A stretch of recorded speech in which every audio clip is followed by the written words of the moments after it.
Good evening, you're watching Left, Right and Centre. I'm Nidhi Razdan. On the show this Wednesday night, from Mulayam to Modi, India's politicians have had a long tradition of contesting for more than one seat. But should candidates be barred from doing so? Is this a truly democratic exercise or one that is a complete waste of money and unfair to the people? That's our big debate that will come up in just a few minutes. But first, the big story tonight. The BJP's top election body has decided that LK Advani should contest the Lok Sabha elections from Gandhinagar, from where he has been a 5-time MP. Senior leaders have gone to Mr. Advani, in fact, to convince him just now to accept that decision. Sources say Mr. Advani did not want the Gandhinagar seat this time, instead was pushing to contest from Bhopal. That has to do with his apparent unease with Mr. Modi and his wariness with contesting from Modi's Gujarat.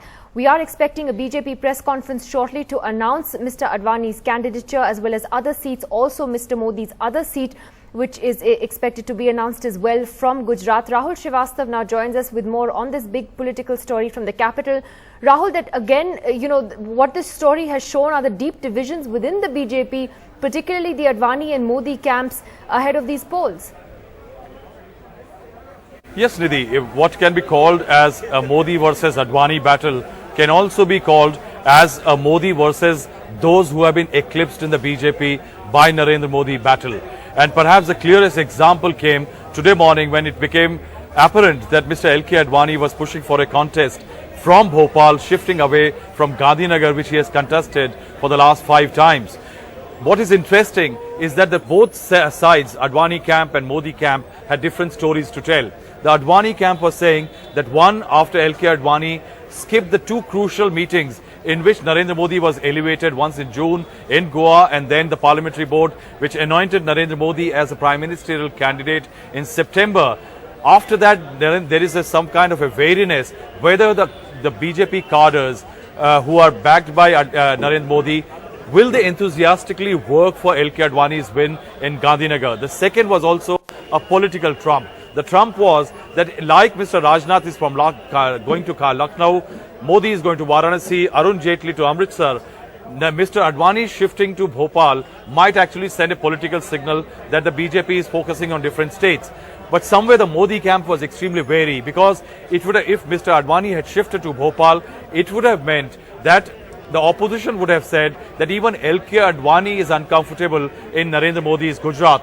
Also, perhaps the BJP was looking that if the BJP does well in Madhya Pradesh, out of the 29 seats picks up 20 odd, behind LK Advani there will be some kind of a polarization of members of parliament. And that's why there was great amount of insistence. First in the parliamentary board, the BJP decided that Mr. Advani should preferably contest from Gandhinagar. Later in the CEC, we are told by top sources that Mr. LK Advani has been chosen for Gandhinagar. A top source has also said that leaders are going to convince him, but Mr. LK Advani will contest from Gandhinagar, and Modi personally intervened on the issue of Gandhinagar, and he said that a unanimous decision has been sent by the state unit that Mr. Advani should contest from Gandhinagar. As you said, the senior leaders have gone to meet Mr. Advani right now to talk to him about this. Is there any chance that he'll say no, since he's been so reluctant to contest from Gandhinagar? Because you never know, do you?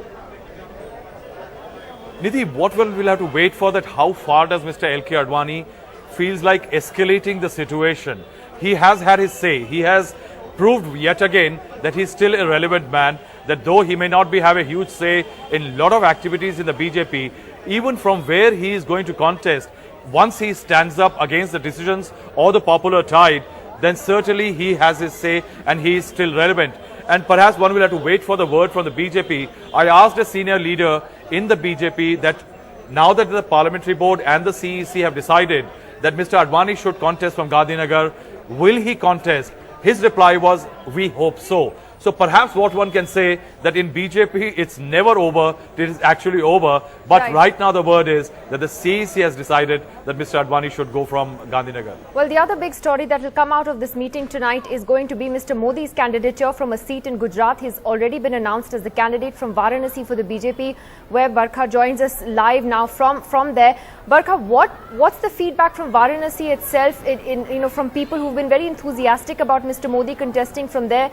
And the fact that he may have 2 seats now and could possibly give up Varanasi if he wins both.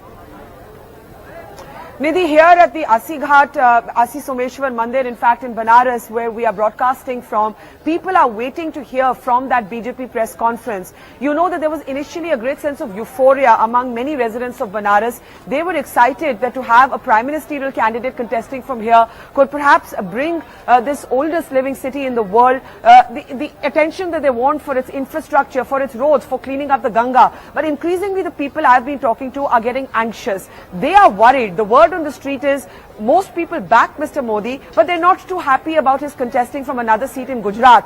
They understand that he's popular in Gujarat, but they're asking, let's assume Mr. Modi wins both seats. He's then going to leave Banaras. Then what happens to us? They're also pointing to the predecessor here, Murli Manohar Joshi. You would remember that it took a great deal of effort to convince Mr. Joshi to actually step aside from the seat, go to Kanpur so that Mr. Modi could contest from here. Mr. Joshi's tenure has not been popular here, Nidhi. He's seen as an outsider who came parachuting in. He won, remember, by just 17,000 votes. The word here is that if Joshi had come back again, he would have lost. But people are saying, let there not be a repeat of that. Is Mr. Modi going to come in here as an outsider who will leave them again and go back to Gujarat? There's a great deal of anxiety, though the overwhelming mood here in Banaras is definitely in support of Mr. Modi. That's what I've been able to pick up on the streets, but not happy about 2 seats, but still hardcore Modi supporters saying, why focus only on Narendra Modi? What about Mulayam Singh Yadav? What about Sonia Gandhi before that? What about Indira Gandhi? What about Lalu Prasad Yadav? The list goes on.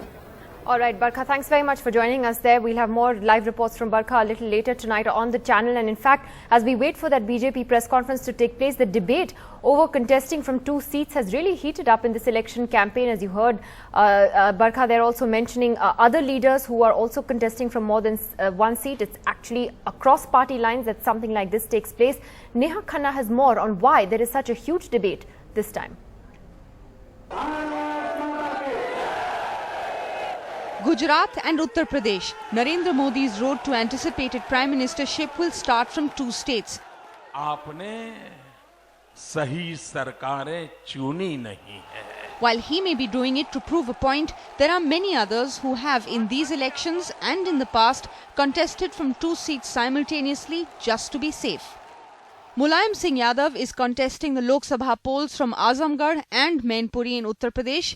In 1999, Congress President Sonia Gandhi contested from Bellary in Karnataka and from the Gandhi family bastion Amethi in Uttar Pradesh. In 2009, Uttar Pradesh Chief Minister Akhilesh Yadav contested from Kannauj and Firozabad. In 2004, RJD Chief Lalu Prasad Yadav contested Chhapra and Madhepura in Bihar.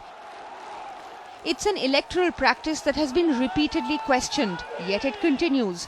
But should politicians be allowed to contest 2 seats? Many have described it as a drain on the exchequer and an abuse of the electoral system. I am not entirely in disagreement with the thought process because this country cannot afford repeated elections. अगर वास्तव में safe seat ढूंढ रहे हैं तो मोदी जी बहुत कमजोर हैं. कभी कुछ और नहीं, विश्लेषण में डिसबैंड करा दिया, कुछ भी कर दिया, तब तो चुनाव ही पूरा खराब हो जाएगा. तो इस वजह से 2 सीटें जो हैं वो सेफ होती हैं. Despite the Election Commission's recommendations to scrap the 2-seat contest, no government has moved on it. If they were all united and not all reluctant, then government would have agreed. Last week, the Supreme Court issued notices to the Centre and the Election Commission on a PIL seeking to declare as null and void the nomination papers of any candidate contesting from more than one constituency. And while the legal provision that allows this is unlikely to be changed anytime soon, the question is, should the public be paying for a politician's security blanket? With Maya Sharma in Bangalore, in New Delhi, Neha Khanna for NDTV. Well, should candidates be barred from contesting from more than 1 seat? Joining us on the program tonight, we have Dr. Subhash Kashyap, well-known constitutional expert and former Secretary General of the Lok Sabha. Shahid Siddiqui, well-known commentator and editor of Nai Dunya, joins us this evening. Abhishek Singhvi, spokesperson of the Congress Party, is with us from Mumbai tonight. And former Chief Election Commissioner Mr. T.S. Krishnamurthy joins us this evening from Chennai. We'll be joined by the BJP and the SP shortly. Let me ask Shahid Siddiqui first. Mr. Siddiqui, let's first look at the politics of what is happening in the BJP today. First, on the question of Mr. Advani's candidature, how significant do you think it is tonight that Mr. Advani, who was actually keen to move out of Gujarat and go to Bhopal to contest, is essentially now being pushed to contest from Gandhinagar? What's your take on that? We have to see whether Mr. Advani agrees, but I feel he will ultimately agree. As he usually doesn't go into confrontation with the party leadership at this stage and at this age. So it would have been very, very important, significant if he contests from Bhopal or anywhere outside Gujarat, because that would have sent the message that he doesn't have faith in Modi's leadership anymore, and he doesn't want to be part of Gujarat setup now. Right, but do you believe that what this exposes essentially again are the divisions within the party that we've known have existed for a while, and this signals a somewhat nervous campaign maybe as we head into a very crucial election, or do you think it really won't matter to Mr. Modi? No, it really, the differences are very much there. It's very natural that when a new leadership emerges, and a leadership of the kind of Mr. Narendra Modi emerges, which is so dominating, which is overpowering, which is doing away with the powerful, strong, experienced leadership, veteran leadership of a party, then differences will naturally come. So it is still in the process of that, setting down. So things have not settled down as yet in BJP. They will take a time, and in fact it will be only after the results are declared that things will settle down. So, but at the moment, the very silent or cold war is taking place, and how far they can go, because I don't think most of these leaders do not have any base of their own, except for Mr. Shivraj Chauhan. None of them, they are any mass base, and therefore they are not in a position to confront Mr. Narendra Modi as they would have liked or they would have wanted to. Let me just also tell everyone, as you can see on your screens there, that it has been decided that Mr. Modi will also contest from Vadodara. So that is the second seat from Gujarat, from where Mr. Modi will be contesting from in these elections. So it's Varanasi and Vadodara for Mr. Modi. Let me bring in Nirmala Sitharaman, the spokesperson of the BJP. Now, Ms. Sitharaman, many people asking the question about why 2 seats for Mr. Modi. The Aam Admi Party, of course, says he's too afraid he might lose from Varanasi, so he wants a safe seat in Gujarat. Many say that's ridiculous. He's probably going to win both. What is the logic for the 2 seats, ma'am? I'm glad you're discussing about BJP, and we'll definitely respond to the questions that you have. But for a party which could not even last 49 days to raise questions about everybody on the earth, I think much before they answer issues which they have to answer to the people of Delhi, is a bit preposterous, if you allow me to use that word. So it's not so much for Kejriwal and the one who ran away from governance, which he swore on oath. But for the viewers of your channel and for the program's sake, I'll certainly respond on this matter. Political leaders, particularly those who have been elected in states who aspire to move to the Lok Sabha or also talk about national politics, it's a common practice, as your, the story that you've shown earlier before the program started, whether it was Mrs. Indira Gandhi, Atal Bihari Vajpayee, Sonia Ji, all of them have chosen to contest from one more seat from where other than the place which they are traditionally tied up with. And therefore, it is not an unusual practice. Another thing is, till before the party announced Narendra Modi as the prime ministerial candidate, there was this whole political discourse of, oh, he's only limited to Gujarat, he doesn't, he won't have an acceptability in the rest of the country and so on, was a narrative which we heard repeatedly. But after the success of his rallies, people do now think differently, and therefore now he's come out and said, right, I'm contesting from a different constituency also. So it is part of the entire political process which is churning in the country, and there is definitely a feeling that he would be acceptable in both the places, and I don't have a shed of doubt in my mind when I say that he will come out with flying colours in both the constituencies. But ma'am, the question is that we know that he has an appeal in Gujarat. That's very obvious because he's been winning elections there for years. So if the point to prove is that, yes, I have a national appeal, that why not just stick to Varanasi? Because while you're right and you say that it has been a practice for years across party lines where people have contested from more than one seat, the question many are asking now is whether it is ethical for politicians to do that. It is like, as I read on one website which had this wonderful commentary on this, it's like having 2 jobs, knowing that you can't do both. How would you respond to that? Well, I think if that kind of a measure has to be applied, it has to be applied with a certain sense of public mood also, because many things that you do in politics is not purely on the basis of, financial accountability alone. There is also a public, groundswell where people do invite leaders saying, why wouldn't you want to contest from here? Because it has a larger political message. Whilst the cost argument is well taken, but to an extent, it has a political message also, and that has to be factored in. Abhishek Singhvi, where does the Congress party stand on this in these elections? Your leaders have contested for more than one seat in the past, Sonia Gandhi being a prominent example in that. Why should candidates feel the need to contest from more than one place? Nirmala Sitharaman says there's an important political message in that.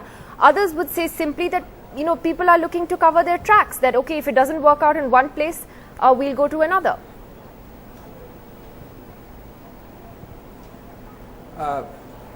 Nidhi, there is a theoretical aspect to it and a legal and practical aspect.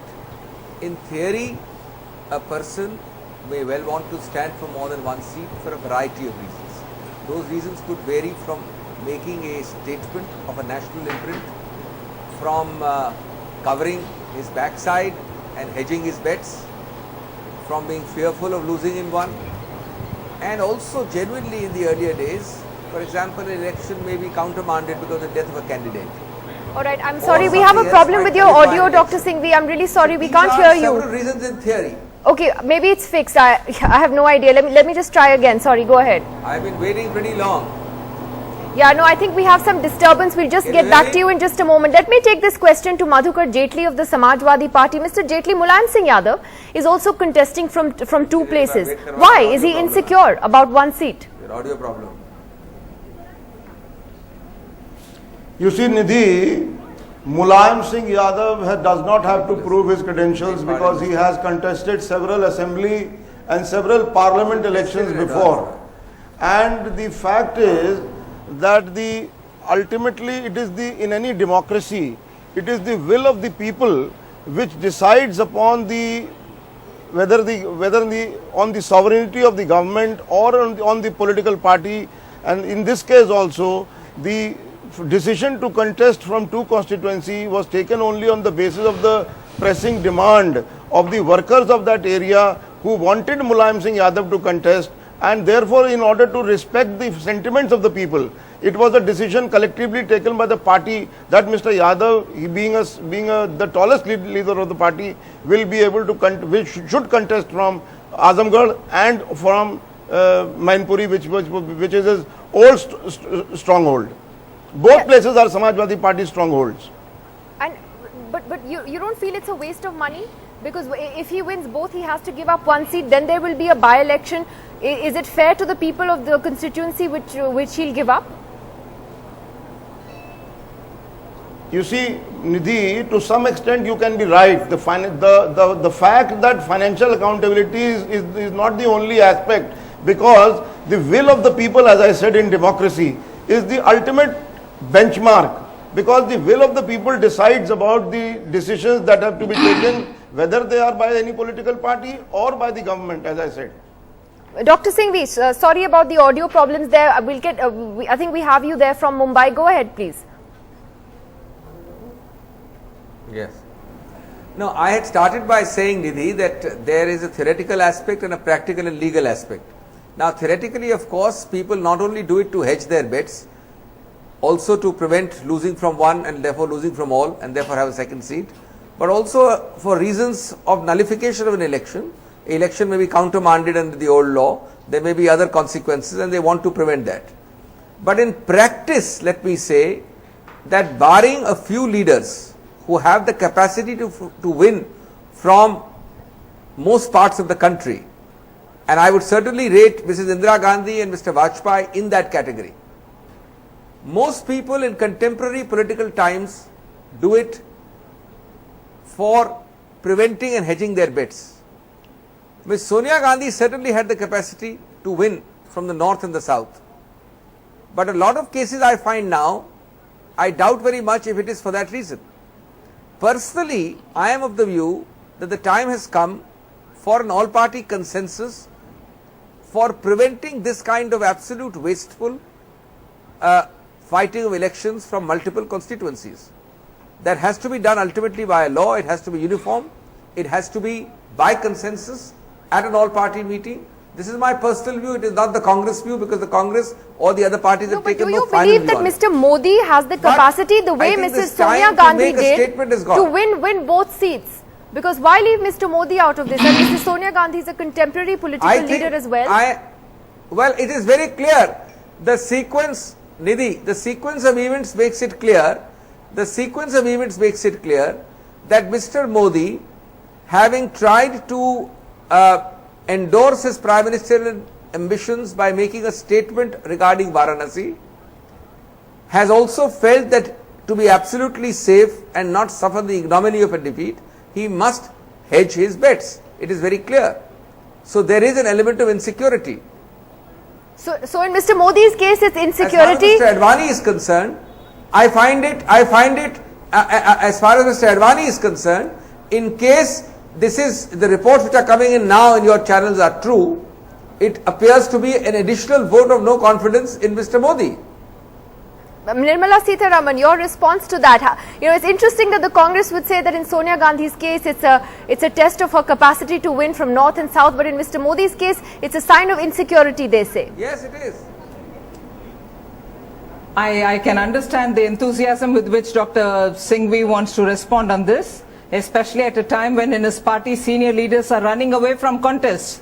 They don't want the tickets. They're saying, please, not even one seat, leave us free, because we don't want to unnecessarily, get defeated. So in that kind of an environment, Congress party will have to have all its attention on others who can clearly win from both the seats from where they are contesting. It is a unanimous decision of the Gujarat BJP, whether on Advani ji and also on Narendra Modi for them to contest from Gujarat.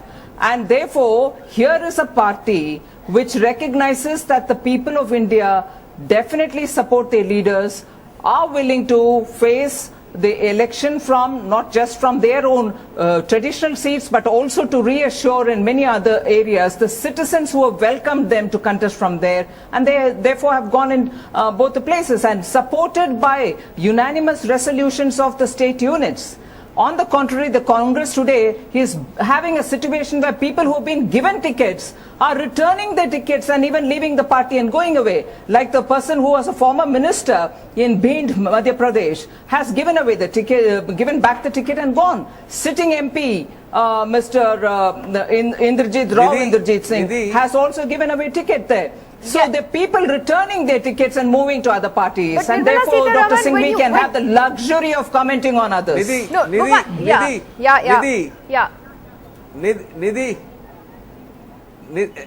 before I think Ms. Sitharaman gets carried away in euphoria, she has to be reminded of a whole string. I am sitting in Mumbai, and just today a senior leader of Shiv Sena has joined in the presence of the Chief Minister of Maharashtra.